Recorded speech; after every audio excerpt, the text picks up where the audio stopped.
card game logic, you describe, like the sort of nested conditions that help each card activate when it's played. You sort of describe, okay, argue about a feature for a while, implement a tool to use it, and then move on to the next one. Do you feel like that process means that your sort of card building system and your executing cards was lighter on bugs than in another game, or am I completely off base and this is just as liable for bugs as any other game? That's a great question. I don't know. You do have Battle Chef Brigade to test against here, I guess, in terms of like executing RPG abilities and combos a little bit. I guess there's an aspect of it that maybe when something goes wrong, it's slightly less catastrophic. Like, by which I mean, if the game rules don't adhere to what you think should happen with the text that you've read, like, you can sort of adapt to that and be okay with it. But if, in Battle Chef, the Mina the chef, stops moving in the arena and can't fight anymore, or your dish collapses and you can't, upgrade it anymore, that's sort of a game ender. Because I know that there are admittedly still some bugs even now in the current release that some of our players have reported, and they're of that category of the abilities don't execute in the order that they ought to, but you can, once you know that, you can sort of work around it. I mean, it'll be our intent to fix them, but for now, there's a some of them are this is good for the speedrunners. We'll leave it. No one else will notice.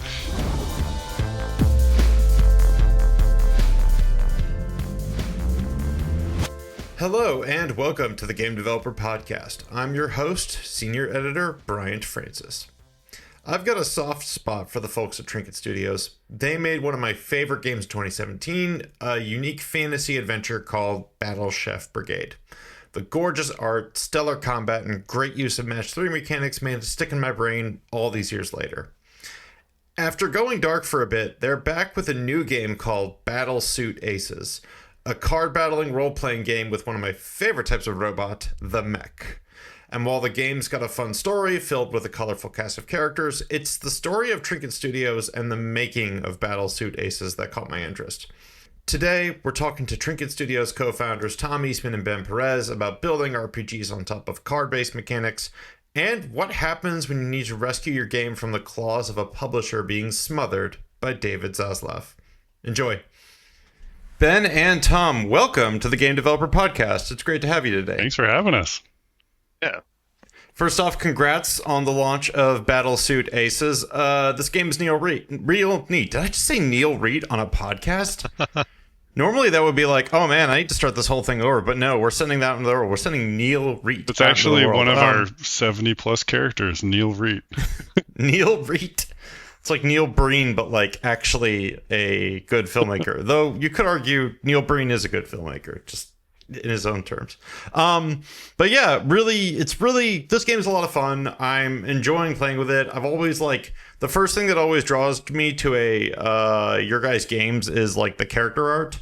It truly you guys have figured out something about anime style art that stands out from 90% of the stuff that you can find on the game store, where it's just sort of whenever there's a Genshin Impact trailer, I'm oh my god, I can't keep track of all these characters. But with you guys, you just mentioned the 70 plus characters, but I think one of your strengths from here and your previous game, Battle Chef Brigade, is that those characters are so visually distinctive. So to get started, why don't we talk about why the hell you have 70 plus characters in your card-based mech combat game? I think it goes way back. So we finished up Battle Chef Brigade and we were wow, that was a lot of work. Let's try making something that's not hand animated. And we thought cards are a great way to do that. There's just one illustration. and Slay the Spire and the other roguelite deck builders that come out were cards are so in right now. And so we started thinking, okay, cards can make it so that our art pipeline isn't as strenuous, because doing hand animation is so much work. Doing line art, doing coloring, every step was painful. So cards, you just draw an illustration. So simple. And we also love doing all the characters in Battleship. So Eric Wong, our creative director, our art director, is just a phenomenal character designer. And so we started off with like, we loved that in Battleship Brigade. We love doing costumes for the Battleship Brigade characters. Like Chairman Common in that is all the time sort of mixing it up, keeping it interesting for each sort of round of the Battleship Brigade tournament. And so we started off like, okay, we're going to make cards. We'll have some characters. And we made a whole bunch of prototypes, like 7 or 8, like very distinct games. One was like cards being played on a hex grid, sort of like a tactics game, and another was sort of all your cards were weapons, and you were giving them to the main characters who looked somewhat like Heathcliff and Felix, but it was just like them together. And then eventually, like we kept making like interesting prototypes. The card, like you'd have like pistols that were red that would link with like blue shields, and it was like a whole system, but it really didn't feel like a Trinket game for some reason. And then we eventually realized it was because it wasn't about characters at all. And so the big epiphany was like, oh, the cards should be the characters. You should have a lot of characters. You should be collecting characters. You should be meeting them, and they should all have stories.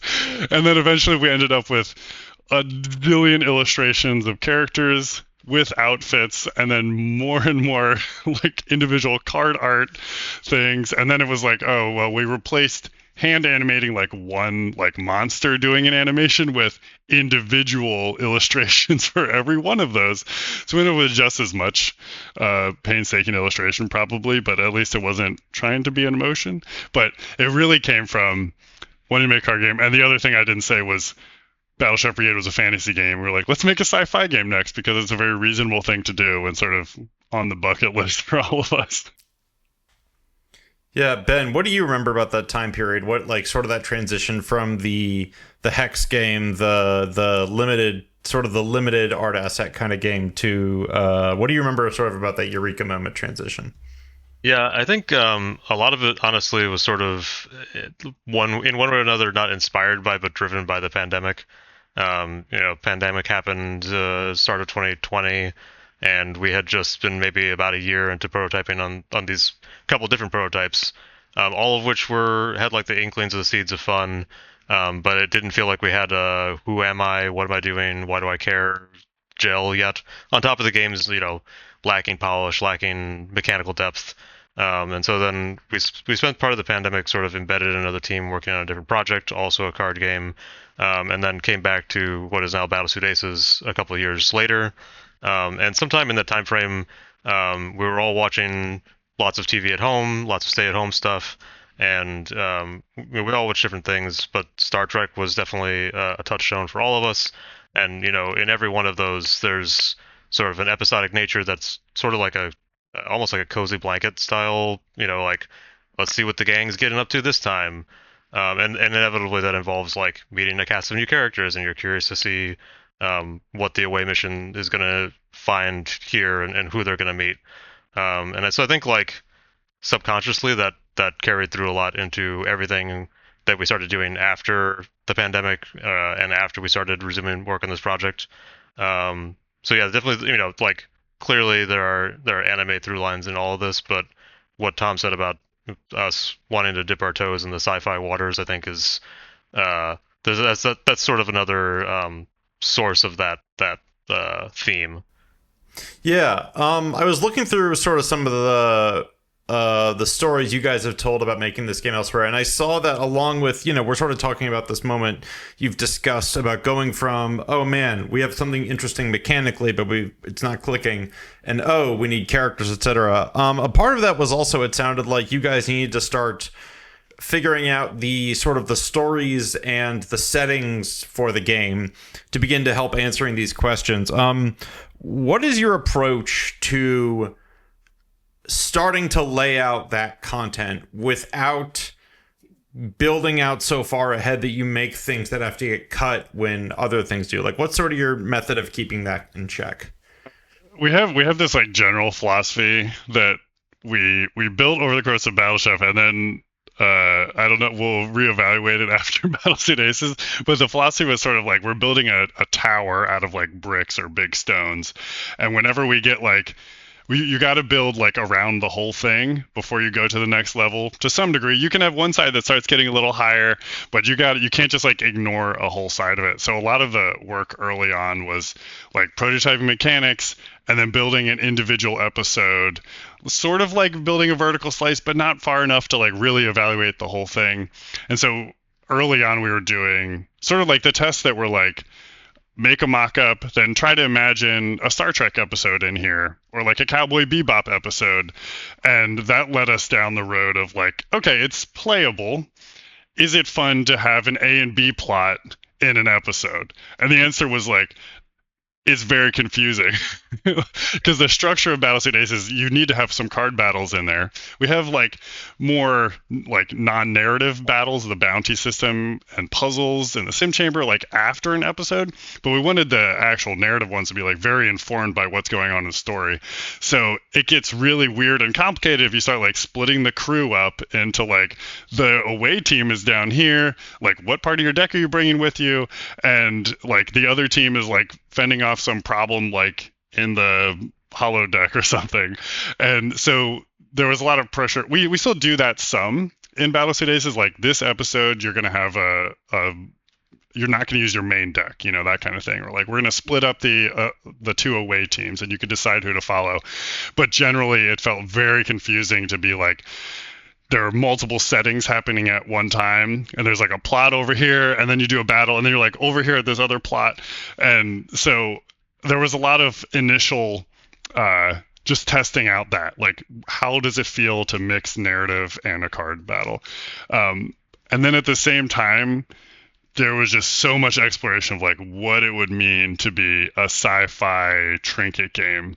And there was a lot of investigation to like cool flower stuff, like exploring the initial or one of the early concepts was like, let's have the jungle of space where it's like extremely biodiverse. There's tons of interesting stuff happening. It's not just like empty space that happens sometimes in Star Trek, but they skip over that part.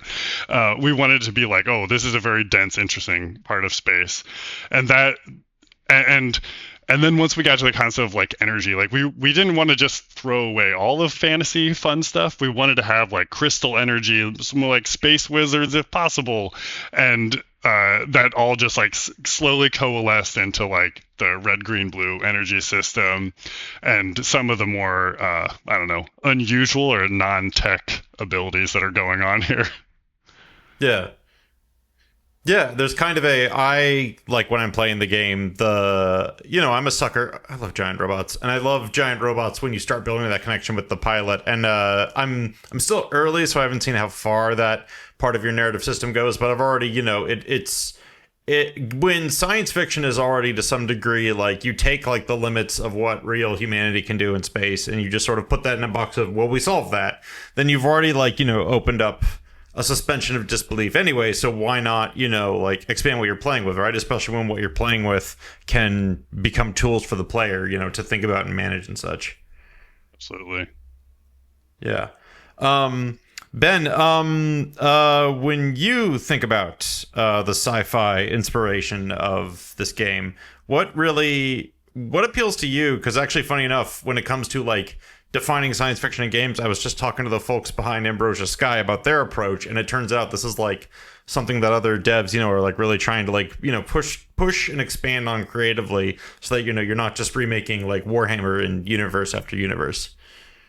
Yeah, I mean, I think what seems appealing about it to me, I mean, just sort of as a genre broadly, is like every time that you go to a new planet or locale, it's an opportunity to just like dip your toes in like, well, what if there's like an ice planet and now we're at the volcano planet, or this is a collapsing star planet. I feel like there's a little more leeway than in sort of fantasy RPG genres to just sort of play with whatever combination of things you want.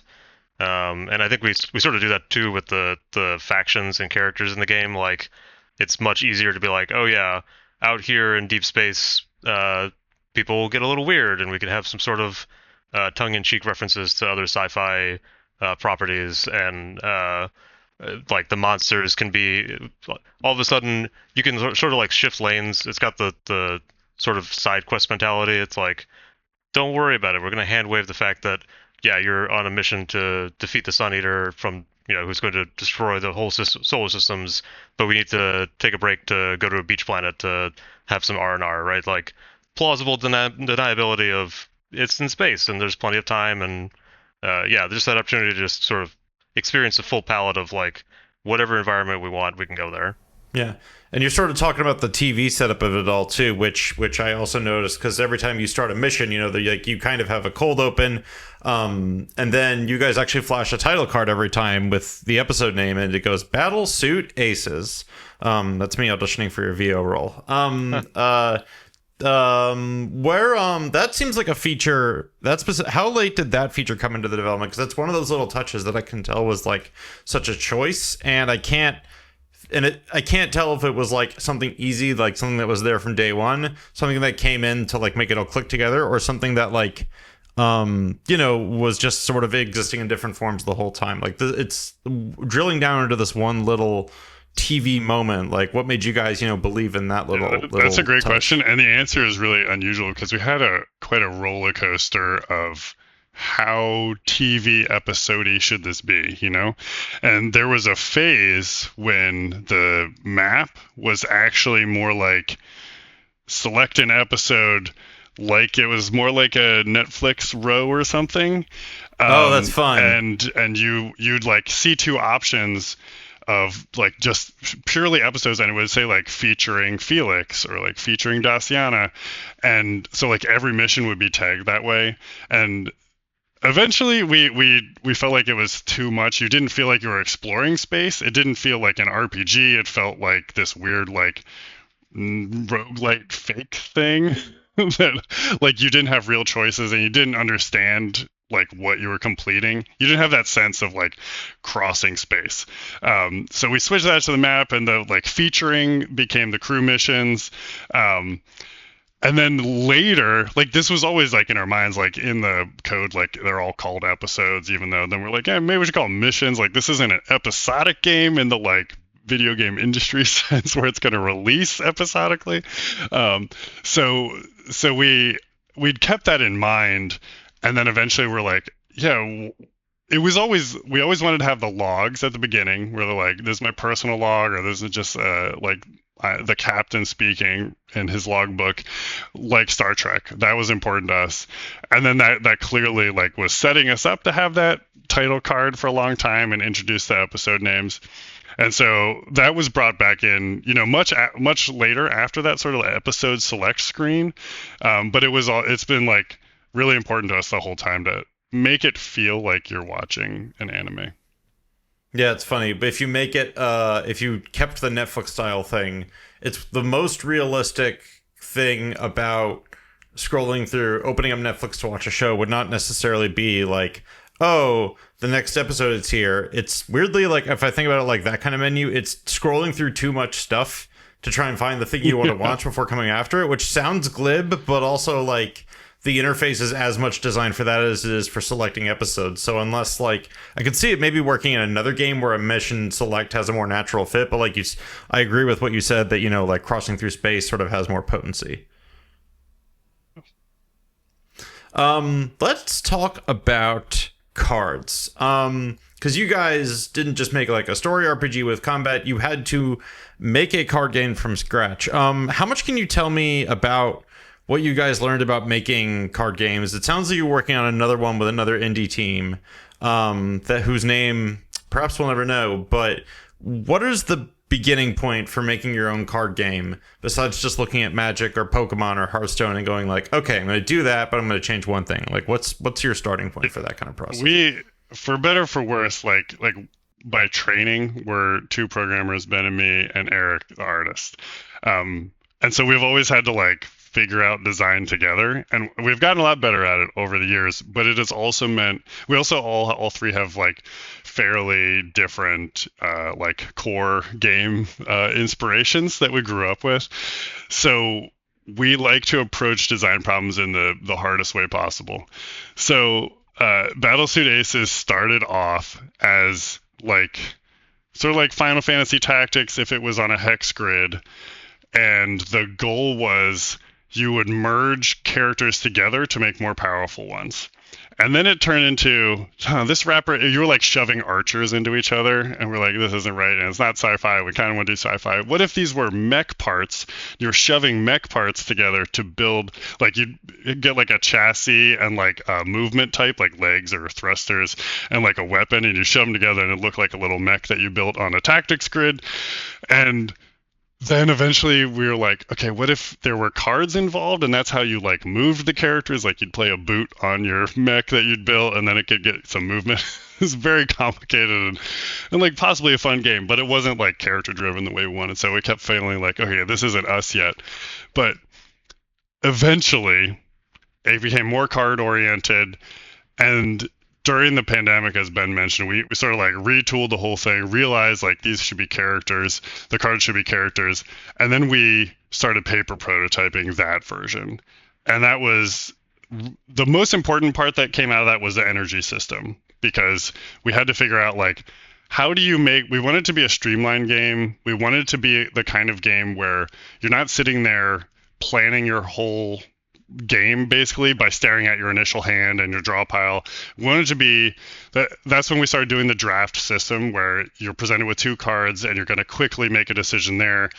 You're not presented with like the whole breadth of options. You're always trying to figure out a small tactical situation. So you have your like set of cards that are out, that's sort of like a hand, but you're making choices like, which card should I move first, which card should attack first, and then we try to get the depth of possibilities there, where there's lots of different abilities on your individual cards that you've been making more and more complicated as you modify them in the sort of mech fantasy way of installing things in them. But that paper prototype, it helped us get to a clearer energy system. Like we're like, okay, this feels good. Like I've got these cards out, so I'm able to unlock these things. I'm making choices about which cards to add and which cards to remove so that I get the energy I want.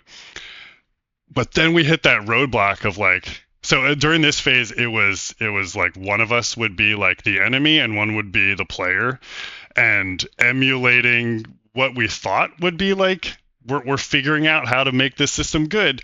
But pretty quickly we realized that we were designing ourselves into a corner. Like a PvP game is just really different. Like it's a lot more about balance and less about like fun, wild things happening.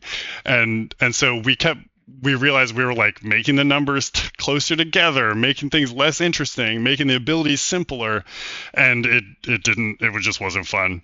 So then we had that next step. We're like, okay, how do we put this, get it working in the game engine, start playing it against like AI enemies, or not even AI enemies. That's important too. Like, there's coming out of that like PvP paper prototyping is really tempting to be like, okay, the AI should play the optimal move every turn. And then that was another step of like, should it? What's the most fun thing here? And it shouldn't be easy to just predict what the enemy should do every turn. Or should you actually know, like Slay the Spire does this well, of like telegraphing the enemy's moves so that you can react to them, and it's another thing that you're reacting to. And that was another like step forward of like, okay, it's not PvP. The AI is going to telegraph what they're doing, but it's not going to be the optimal thing necessarily. It's just another thing that you're reacting to with your cards when you draft or when you play your turn. And then we went through like another zillion rounds of like what good abilities are for that structure. Like the choice to like attack with this red card versus this red card to use your red energy. Should those be before or after using one of your blue cards? That, like, for instance, like Daciana is great at hitting a whole bunch of enemies, and if every kill she gets or anyone gets, Jaeger's cost will reduce. And so you start getting into the depth of choosing which things to do first, and that became eventually the clear direction. But for a while we tried a lot of other like little ways to make abilities that we wanted to emphasize the like characters working together thing, but there are a lot of ways to make that feel bad and some to make it feel good. And so we had to explore a lot of those. Yeah, it feels like you can get lost in a system where like characters can't do anything without other characters, right? Like especially I'm thinking of even even where I'm at in the game, like there's some characters I'm like, yeah, I have to shuffle you back in because you do jack right now. Like, oh, if it's a deployability and it have like, and one of my cards just got knocked off, I'm like, well, this isn't gonna do anything. But that's the normal range of like I have to of reacting, right, as opposed to the abnormal side you're describing. And that was that reminds me of like the other big step was like figuring out what the ideal flow for a battle should be. Like what there should be some cards that are good at the very beginning of the game. There should be some cards that are good in the middle, and there should be some cards that are good at the end. And there are different ways to win. You can kill the ship, or you can kill all the enemies. And so you're making decisions. Like we had to realize that really and start designing, and that eventually split into the drones being more support characters and energy generators that you might use early on, but then you might stop using later depending on what builds you're able to manage. Yeah. So it sounds like when you're not making a PvP card game where balance and tightness and clarity matter a lot more, would you say it's accuracy? You're almost designing like 2 card games at once because your opponents don't play with the same cards you do at all. They have like a bespoke deck, so there's almost like kind of 2 card games happening here. Absolutely, yeah. That early on, the systems were basically the same. The enemy draw pile worked the exact same as the player's one. And to some degree it still does, but there's also stuff going on behind this. Like the enemy can deploy more than one card on their turn, for instance. And that like freedom to let the enemy do its own thing sometimes let us design way better battles and make it more interesting. Like if the enemy could only play one card at a time and you're able to wipe their battle line, then like you've already won. It's not interesting anymore. But if they're able to play some cards that are trying to catch up, then you can have an interesting flow of the battle without, it just being like frustrating or boring. So that was another big change. Yeah. For both of you, what is the process of translating card ideas into the actual programming and implementing of them? Because as a from my experience, I do play a CCG right now. I play Star Wars Unlimited, so there's sort of like a logic puzzle that I can sort of understand. Okay, I think here's how I understand, like, what the system would look, what individually cards could maybe be programmed to do here.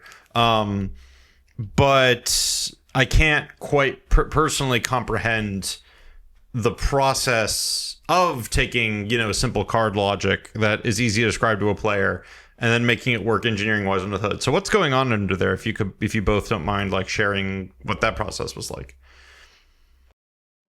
Yeah, I mean, I'll start. I think it took a long time for us to get to a point where a designer. So near to the end of the project, we did have a designer join us, and they were a lot of help in terms of just filling out the content that Tom and I have been sort of too busy to implement ourselves. And it took a long time to get to the point where things could be expressed just sort of as like, I have an idea and I think the couple different tools I need are there and I can plug in some data and it'll probably just work. So, just generally like everything is a trigger of some kind of event happening. Like someone took damage, someone attempted to do an attack, someone tried to trigger an ability, someone moved, someone gained a charm. Charms are the little status effects that you get in the game.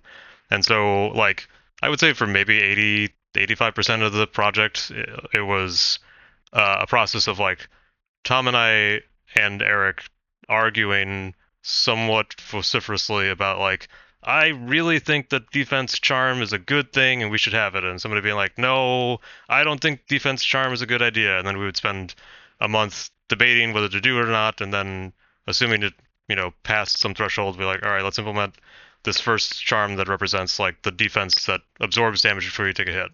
And then we would implement a couple things like the triggers involved in like detecting that stuff had changed or been gained or whatever, and then we'd put it on a shelf, and then we'd move on to the next thing, and we'd argue about some other type of ability. Like, I think there should be an ability that happens when you move. No, I don't think that should happen at all. That sounds crazy. And then we'd implement all the features for that and move on to the next thing. And then at the end of all that, we had a stable that we didn't realize had grown. And that was sort of when we really got to sort of play with ideas very rapidly at the last like 2 or 3 months of the game, where it was much easier to just view everything holistically, look at all the cards, and I would really say that like the identity of most of the like card groups, so the factions that you recruit into your crew, and the monsters and the frenzies themselves, sort of came online at the very like tail end of the project, just because all those things were there for somebody to just be like, I think the mammoth group should be all about like big attacks that cost a lot, and they have charms that make you like threaten you with the exposed charm, so you take double damage, and sort of none of that needed to be exposed by new programming at that point. So I think that was sort of like the process, generally speaking, that worked out in the end. To get like maybe too technical, but I'll do a real quick rundown of what we ended up doing. Is so like the core system is like their ability triggers, except for the manual card attacks. Those don't have triggers. Just like you clicked on this and you could afford it. But there'd be a trigger, like Ben mentioned. There's like, I don't know, 25 different ones, and they all have different options for like, is it when I move only? Is it when an ally moves? Is it when an enemy moves? There's just a whole bunch of checkboxes or little things. Then there's abilities, though that's the thing that's actually triggered by the ability trigger.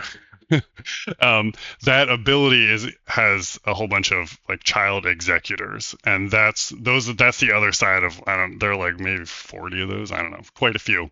And those would be, the simplest one was executor do damage. That was the first one, and that one is very straightforward. It has but there are many of those also with lots of checkboxes for like, do I do some weird thing? Each executor can have different targeting, and so the basic targeting is like, I shoot straight across, but then there's like, I do spread attack, or I hit all, or I hit my neighbors, I hit myself and neighbors, I hit all my allies. And then those have like even more, they can get really complicated, like only shoot red cards, and all the cards and the abilities and the executors have what we call stats, which are always integers, so like 1, 2, 3, 4, but they're something like, this card has 2 reds, and we built a system that was maybe way too flexible, where you could, from your attack or from like how your card's going to target, you could access the values of all those stats into an expression. So you could be like, sort all the opposing cards by how red they are, then pick the top 2, and like your damage is going to be the maximum of their blue count or something, or like their damage. And we built this system. It was very complicated and super flexible, because we were like, oh, look at all these, like Hearthstone has these complicated things. And then we realized, like, okay, like we don't need that level of complexity. It's very confusing for a player to read a paragraph. Which tied back to one of our original pain points, is like, a lot of card games have a small illustration and a lot of description area. Yeah, that's why I don't play Magic. We wanted as much art as possible. So we wanted everything to be more like as intuitive as possible, and then tooltips.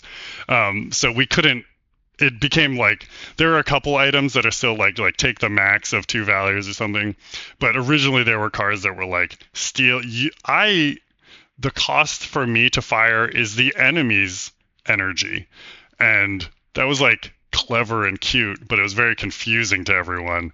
So we still might do that for like 1 or 2 enemy cards, but basically like we build a really complicated system. We use it like 3 times to make interesting effects, but generally it's like cards have 2 reds, and a mod might increase your number of reds by 1. And that stat system was sort of the core way to manipulate cards. Sort of another interesting distinction that is like the fact that we're not a PvP card game that is played physically. You know, if you had one of those crazy abilities where the text is this big and it's ambiguous how to interpret it, you'd have 2 people arguing about it in person, and then somebody would like go get the rule book and like point at the rule book and be like, this is what it means. I read it. But I'm familiar with this. Yes. In a video game, people are just going to get frustrated and like quit the game or something. Yeah. I was going to say another thing you bring up about, like I've been thinking more about the relationship of, card art to card and card text ever since I got back into card games and realized how much art alternates, foils, is sort of part of the ecosystem that drives player interest. In your guys' case, and I've sort of seen it, you don't just have the card and the card text, right? Like the card art spends most of the time on the screen, but when you mouse over the card, there are UI tooltip things that are to be considered in terms of how big you can go, right? Like on my Star Wars Unlimited cards, there's a big box for art, and then medium-ish sized box where it can be a small paragraph, a few cards are a small paragraph, or it can be like 1 or 2 words, and those keywords are in the rule book. And you guys both have more freedom, and then it seems like all that freedom is dangerous, no? Because then you can like over-design out your way through that. Absolutely. Yeah, we made a giant spreadsheet of like card ideas once we started settling on like how the energy system worked and like how many cards would be on the battle line. And we just made a giant document, and then eventually you're going through it and you're like, that's a cool idea, but no one will understand that unless that's like the core of the game. Like you don't want to just make like a whole bunch of disparate card games and shove them all together.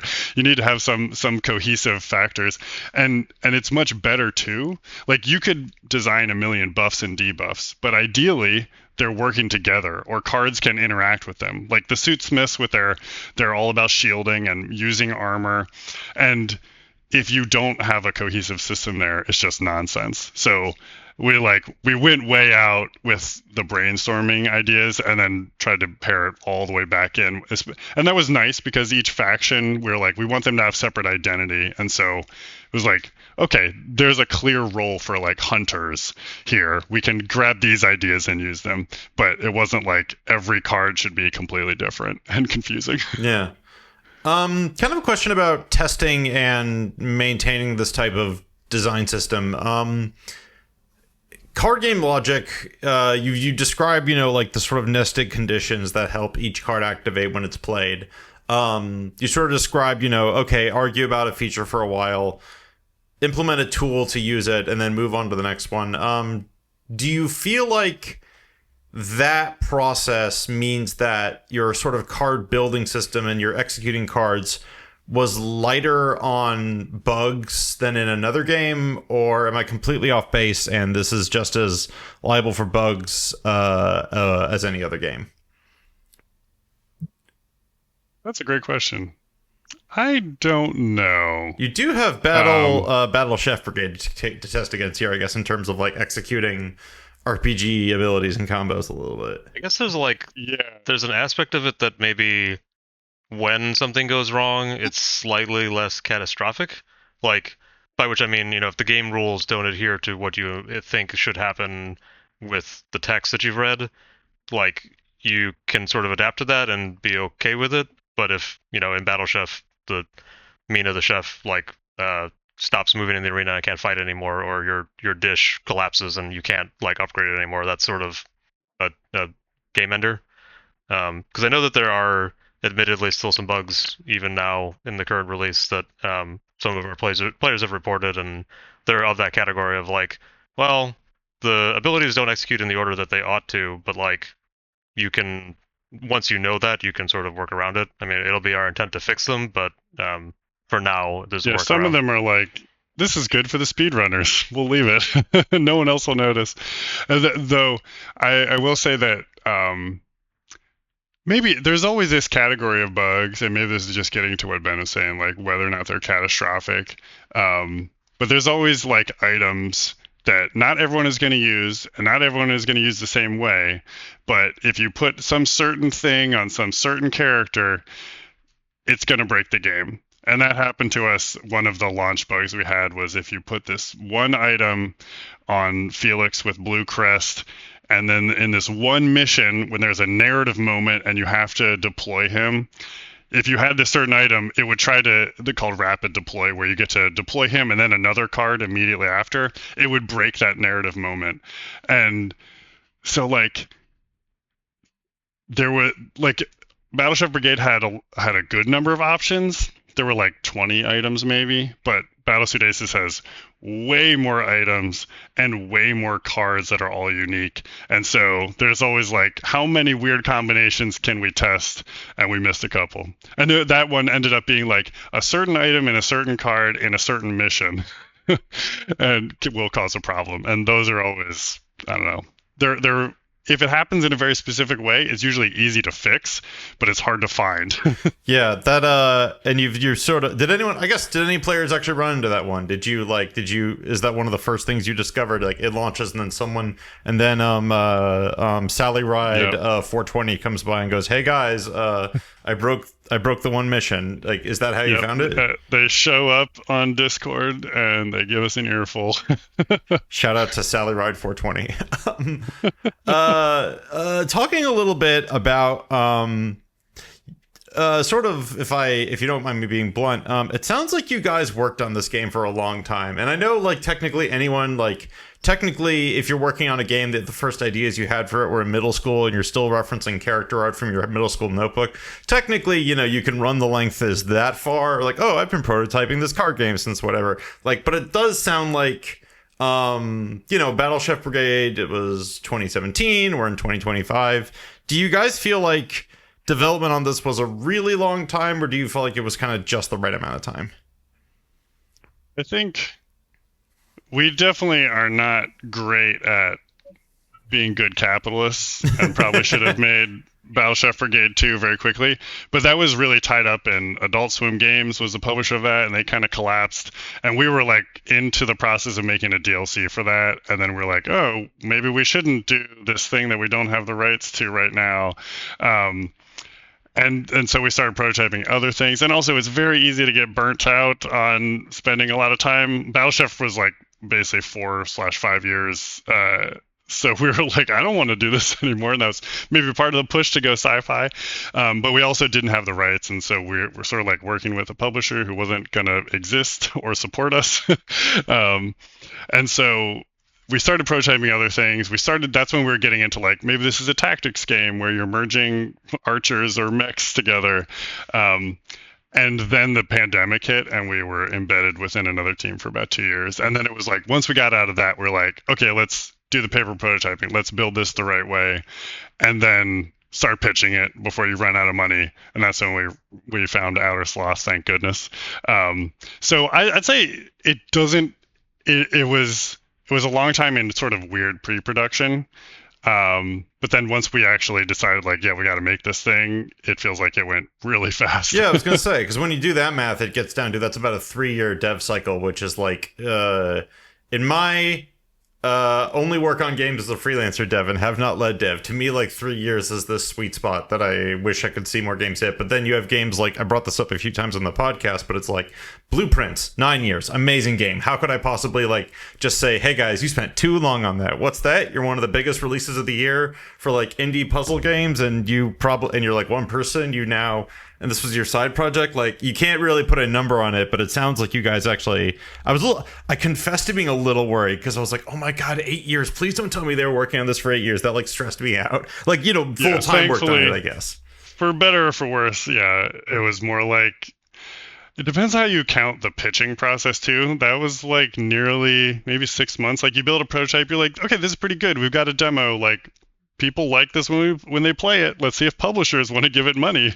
And that process is really painful, especially if a publisher is yeah, maybe I'll fund this, but I want to see more of this. And you're like, am I going to do homework for you, unpaid homework, or do I just stop talking with you and look for other sources? And that process can be really hard.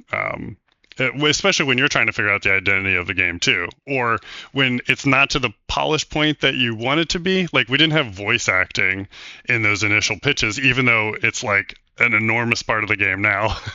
And so there was a lot of exploration while pitching that it doesn't feel like working on the game. It feels like working on biz dev. Did you guys do your own voice acting so that the three of you could insert your voices and then just go, ah? We did not do it for that pitch. I think, thank goodness, there was a phase before we started recording the real actors that the team all voiced the full episode so we could get a feel for it. Is the tech working? Is the pipeline working? And that worked great. It was kind of funny. But it also, I don't know, maybe misled us because it was so quick to record the team that everyone send in your recordings, but then doing the real thing with union actors and scheduling endless 4-hour sessions with 25, 26 actors. that really tested the pipeline a lot more. Yeah. Outer Sloth seems real heckin' cool because they are a publisher who gets to, ride off of the Inner Sloth energy and phenomenon of Among Us. When you were pitching them, what felt different about pitching a publisher with kind of a different cost incentive compared to the other publishers you dealt with? Like, what sort of did you feel like went really well with how they do things?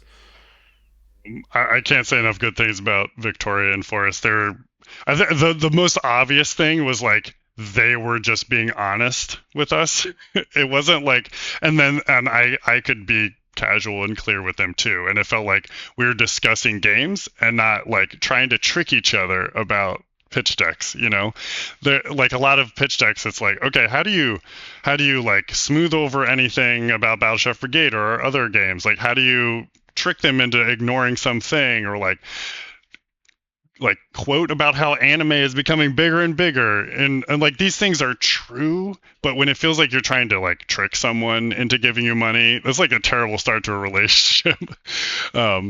So we pitched a lot of publishers, had a lot of calls, and it just felt like they were the kindest people and like most invested in like what we were trying to do, and that was just wonderful. It felt completely different, and that makes it a really easy choice. Yeah. I did review I'm going to be very abstract here to try and help all parties. I happened to look at a pitch deck once, and a phrase that like made my heart sink looking at it was that, they were pitching this game, and they were like putting it up front, they were putting it all through, was like, this is an original IP, and it's, got such and such potential, like we own it, etc. And I look at it and I go like, yeah, that's factually true.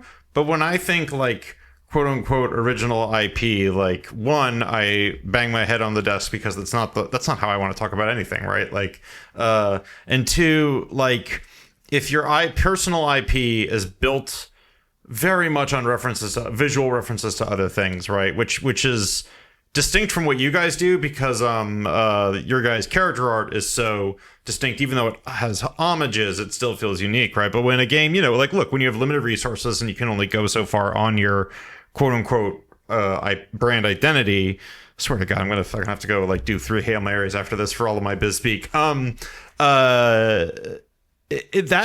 kind of feels like one of those moments where it's a little dishonest, right? Like, you're sort of trying to sell like, yeah, like what we've got is this big thing, and I'm like, I wish you would just come at me with like, we've got this really tight game loop that involves like, I don't know, I'm gonna make something up, which is like bubble guns. Like, we made the best bubble guns ever, and it doesn't matter that it's an original IP or whatever, right? Like, I want you to see how well we did like the pop of firing off like that bubble gun you as a kid. Someone go make a bubble gun game now, because I think I just that's great pitched that. Yeah, but like that's one example. I feel like that's how pitch decks can just go really south, is when that's that's kind of the thing you front load. From the dev side too, and I don't even know what's on the publisher side.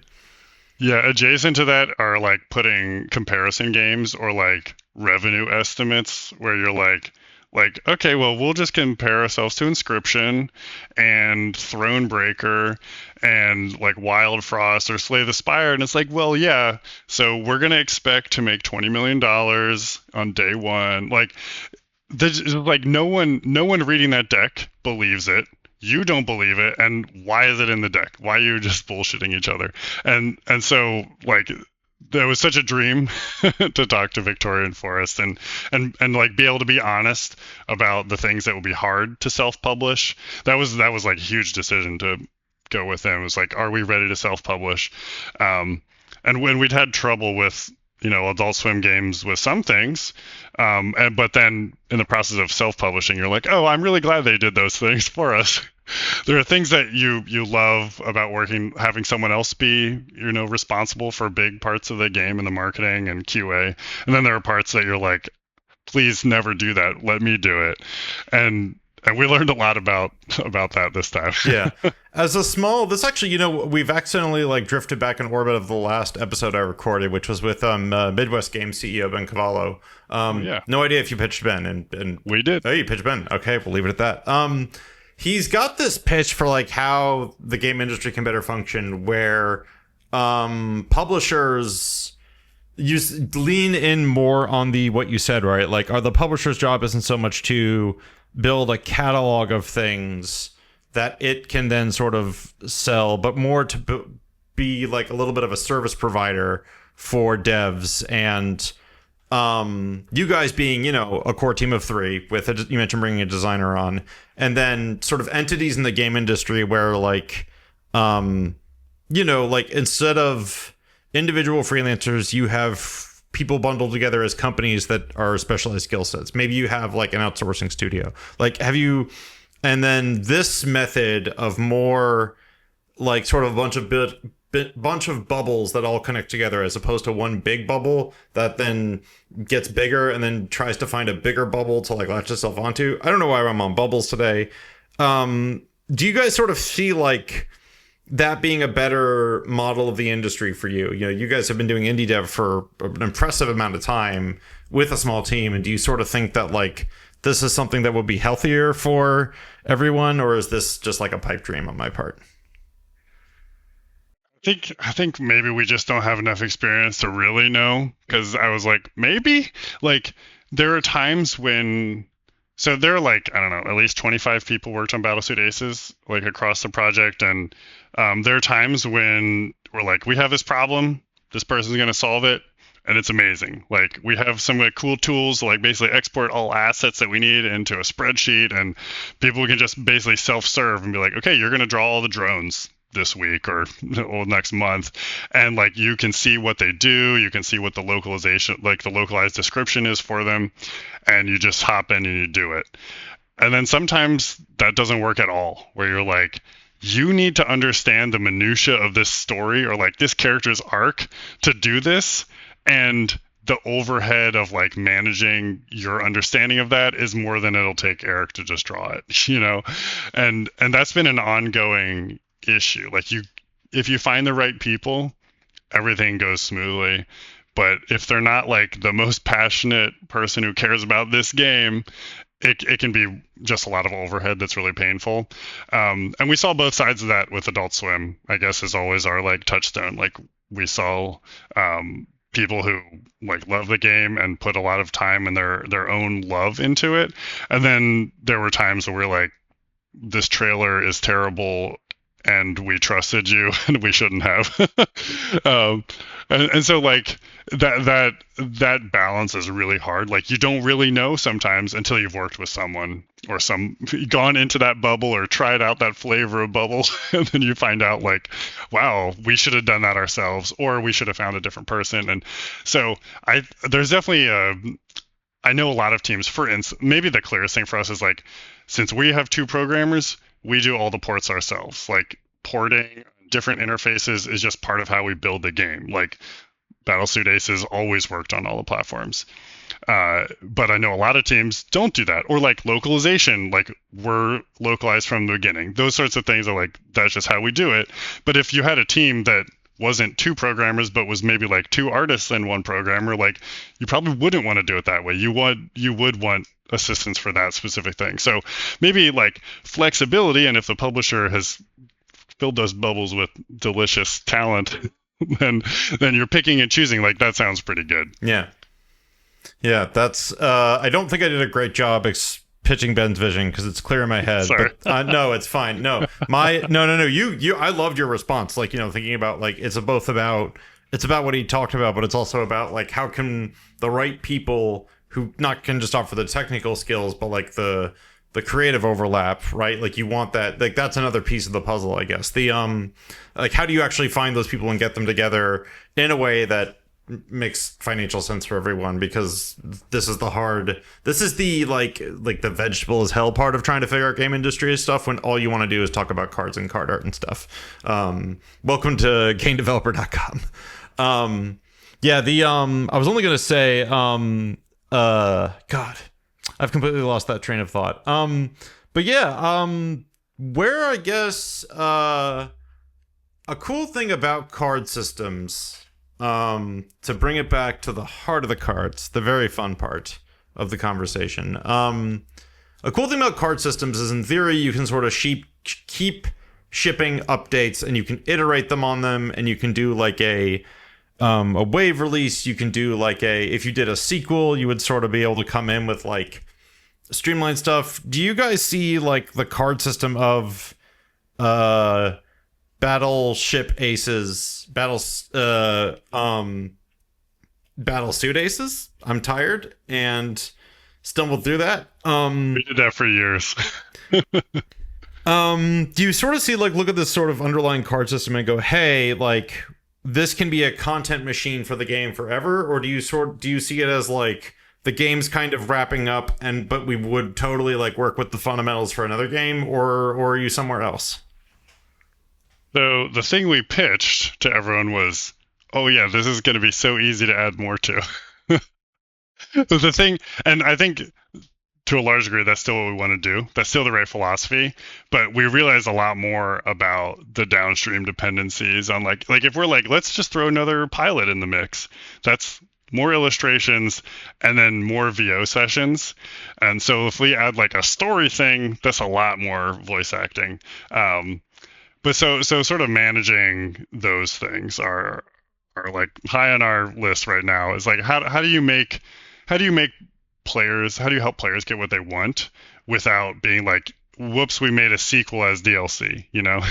I will say it feels like, as compared with Battle Chef, not that we have a ton of direct conversation with our audience now, it's still early, but it feels more possible now to have a conversation with somebody and have them give feedback that's like, oh yeah, okay, that's actionable. Like, you think that this card is too overpowered, you think this card is underpowered, we can change that trivially. Battle Chef was much more of a cruise ship liner in terms of if something needs to change, like, we need to start now, it's going to be a process, it'll be months. Just, the raw tuning of, like, it's a brawler plus a puzzle game, those things were just harder to iterate on. So we'll see, but I'm hopeful that we can iterate a little more quickly and engage with the fans. Yeah. Ben and Tom, thank you so much for joining me today. Before you go, I like to throw a question at people. You mentioned there are about 25 people who worked on Battlesuit Aces. Professional podcasters. All right, you know what? I have to finally admit I have a little bit of respect for Joe Rogan, because at least he can say this dumb stuff and sound completely confident through it. Who among the people who worked on Battlesuit Aces would you like to give a shout out to today? Who doesn't get enough time for acknowledgement for how much hard work they did? I invite you to celebrate your teammates, although I task you with each only picking one, maybe two. I'll let you do two if you simply must. And you can't do each other. That's cheating. I'll cheat and do two. Cheat a little bit. M.E. Fausti wrote Battle Chef Brigade and Battlesuit Aces with a lot of initial stuff and a lot of work from Eric, but they are an incredible writer and one of those people who you give the keys to and then a beautiful castle gets built, and which doesn't make any sense. I guess you give the keys to and they go off, take that car off some sick ramps. I don't know. They just did an amazing job. Like they really brought the characters to life and managed, alongside our audio director, Akash, so many voice sessions, and that was a phenomenal experience. And the other person is Carlos Eni, Insane in the Rain, who did the soundtrack. And he basically treated it like this was a TV show and like really scored every episode or every scene in an episode, and he learned a lot of like our dialogue scripting system so that he could hit the right beats. Like if something switches from sad to jovial, or like you need a moment of silence, like he was putting that in there and filling out the soundtrack with the right tone and the right mood for 45 plus episodes, and it's almost all live instruments, which is just wild, almost all played by him. There's two videos of him playing some of the themes, and it's just like, I can't believe that you can play all those instruments so well. All right, I'll go. Seb, this is really hard because as alluded to, there are so many people on the team and everybody has done a really good job, and this feels like unfair as a question, but I'll bite. Too bad. So I mean, Life's not fair. this is fair. This is fair. That's not fair. I'll name Jacob Mooney was the designer that I referred to earlier. I think Jacob had a very short period of time to parachute into the project, and to a certain extent, it was just like the kismet of like, oh, the tools are ready, someone can go do this. But as I said before, Tom and I didn't really have the time to build out or like audit the design of the game, which is unto itself a weird thing because it's like throughout the project, I know that we probably each had that moment of like, I can't wait to just like not be implementing stuff and like enjoy the fun of designing it. And I don't know that I ever really got there, but I'm glad that somebody did. And as alluded to before, everybody on the team has done an excellent job of like being in charge of themselves and self-directed. And Jacob was no different. And then I also think I want to give a shout out to Duncan. Duncan was our trailer editor and author who worked closely with Eric, but all the trailers came out great and in such short turnaround times. And I could tell that Duncan and Eric had a connection. They were able to sort of speak each other's language in terms of Eric art directing, but Duncan applying his own specialties with regards to cutting the trailers themselves. And as I said before, I feel like everybody on the team deserves a shout out. So I'll give the generic, like, everybody was amazing to work with. This was a dream project in as much as we got to work with some great people. And it was all about the friends you made along the way, right? Yeah, that's lovely. And hey, for all the rest of you out there, as someone who is really enjoying the game, y'all did do a great job. And it's my fault they can only shout out a couple of people each. Blame me. Take your anger out of me. Get in your mech suit and fight me. I am the giant monster now. Just kidding. I'm also love mech suits, and I will never be the giant monster. Ben, Tom, it was great having you today. Thank you so much, and best of luck with whatever comes next for Battle Suit Aces. Thanks so much.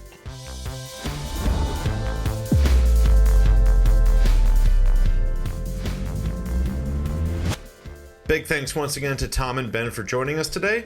You can check out Battlesuit Aces now on Steam, Nintendo Switch, and PlayStation 5.